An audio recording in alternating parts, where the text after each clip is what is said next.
Today's video is sponsored by The Great Reset. Open your clip in the Fusion page. For this effect to work, you need to have a steady shot, and also to have a clean frame which you can use. Add a merge node after, and bring a difference keyer node in empty space, and also a time stretcher node in empty space again. Connect your clip to the time stretcher, and drag it to the left viewer. Uncheck the keyframe button for the source time slider, and change the mode to nearest. Find the frame where you have your clean frame, and set the source time to this, in my case is the frame 0. Connect the time stretcher to the yellow point of the difference keyer, and your original clip, to the green point of the difference keyer. How this works, is that it is taking both inputs, and it is keying out the parts that are different.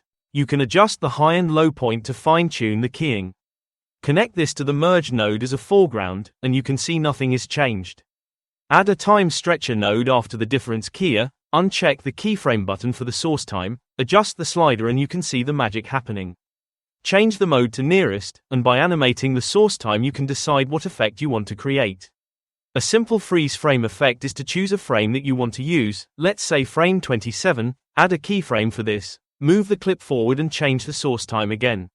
You can also add a color corrector node after and use a color for the freeze frame. If you adjust the difference keyer you can have a cleaner image, but I like this ghost look.